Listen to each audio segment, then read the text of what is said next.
Madu, salah satu obat paling mujarab, insya Allah. Sedia madu ternak dan madu hutan. Dihasilkan oleh lebah dari nektar bunga asli, bukan dari gula yang dimakan lebah. Proses higienis, kemasan praktis dan elegan. Garansi 1 juta rupiah jika terbukti madu kami tidak asli. Terbaik, madu kelanceng, dari lebah spesial. Hubungi. Oke, nah kalau gitu pertanyaannya Mas Iqbal, kalau misalnya semua menginginkan Mas Anies, asal cawagupnya ini dipertimbangkan, PKS bisa ditinggalin dong? Ya, yang harus dipahami bahwa pertama, Pak Anies itu bukan kader PKS. Ini harus dipahami nih. Betul. Ya, beliau itu salah satu pendiri Ormas Nasdem. Maka sangat dekat dengan Pak Surya Paloh. Makanya ketika Pak Surya Paloh memberikan warning akan mendukung Pak Anies dengan statementnya yang mengatakan Anies itu ranking 1, nggak ada lawannya, capek ngelawan Anies, ya kan? Itu kan sudah kode alam. Dan PKS sudah berkomunikasi sebelum mendeklarasikan itu. Artinya kami sangat optimis Nasdem akan mendukung Pak Anies. Bersama PKS cukup. Kalau teman-teman PKB ingin bergabung, welcome. PSI mau bergabung silahkan. Tetapi kami punya harapan, kami punya proposal. Pasangannya aman. Pasangannya aman, supaya Jakarta ini aman. Kenapa? Karena Pak Sohibul Iman itu bukan orang baru di Jakarta. Beliau ini mantan presiden partai yang menaikkan ketika beliau menjadi presiden, ketum partai, itu jutaan suara naik. Sampai dari 4 juta sampai 11 juta. Ya kan? Yang kedua, beliau ini mantan rektor seniornya Pak Anies di Paramadina.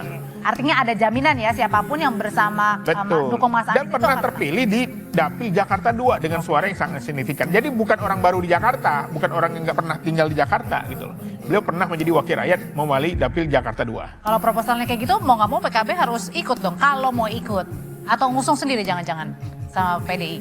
Kita ingin Mas Anies ini satu bisa berlayar. Itu dulu tuh. Untuk berlayar kursinya harus genap. Ya kan? Nah, sekarang kemudian ada salah satu partai menyodorkan kadernya untuk jadi salah satu pendamping Mas Anies, harus dipertanyakan. Itu PKS, Nasdem katanya tadi cukup. Ya, apakah akan menggenapkan koalisi itu? Yang kedua, selain bisa berlayar, bisa kita pastikan potensi menangnya tinggi. Nah, pasangan yang disandingkan ini apakah memperkuat posisi Mas Anies, ataukah justru berpotensi untuk menghilangkan potensi suara yang harusnya bisa didapatkan oleh Mas Anies. Nah, dua ini harus kita pertimbangkan betul, karena kita ingin Mas Anies ini jadi, bukan sekedar memberikan panggung di pilkada kemudian hilang gitu.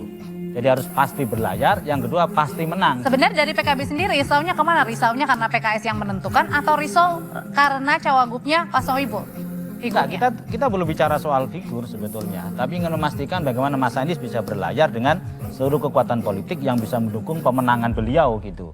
Makanya kalau bisa jangan buru-buru mengajukan proposal untuk wakil gitu. Kita pastikan dulu koalisinya ini, koalisi yang memang memberikan jaminan Mas Anies bisa berlayar dan menang gitu. Tapi kalau belum apa-apa kita sudah apa istilahnya, ya saya tidak mengatakan mengunci ya, karena kalau mengunci kan kursinya harus cukup ya. Lebih baik ditahan dulu gitu, dibicarakan baik-baik gitu. Ya kalau menurut saya sih memang sebagai partai pemenang pemilu di Jakarta, ya wajar lah. Jadi gubernur aja wajar, apalagi hanya jadi wakil. Nah itu dia, harusnya nggak jadi wakil aja Pak. Nah ini nggak konsisten ini PSI. Harusnya. Tadi dia bilang Mas Anies pengen Kaisang menjadi wakil Mas Anies. Sebagai gubernur lah. Harusnya. Kalau PSI 18 kursi. Harusnya aja juga gubernur PSI. Karena mereka tahu kalau Pak Anies tidak bersama PKS itu akan lebih lemah. Begitu. Oke, tapi sebenarnya nih kalau dilihat dari Mas Aniesnya sendiri, kalau memungkinkan nggak? Kalau ini kan perebutan nih, jangan-jangan Mas Anies pusing terus, yaudah deh gabung ke Kim aja, ada kemungkinan nggak tuh?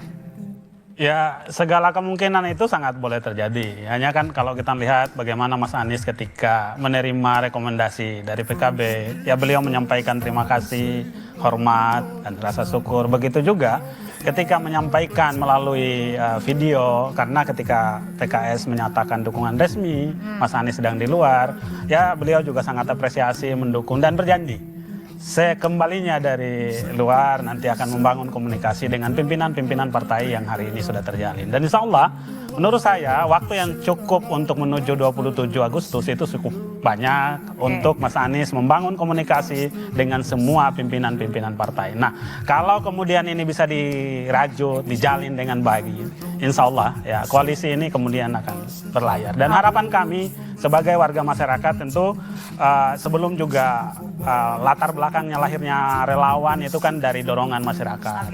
Ya kita sudah keliling ya dan banyak sekali pernyataan dukungan yang disampaikan, lalu kemudian kita konsolidasi diri, sebagian sudah datang ke PKS, datang ke PKB, datang ke Nasdem, bahkan ke PDIP, ya insya Allah itu semua tinggal Mas Anies nanti akan merangkumnya. Mas Anies menyampaikan ya terima kasih dan dukungan itu semua akan kita komunikasikan dengan.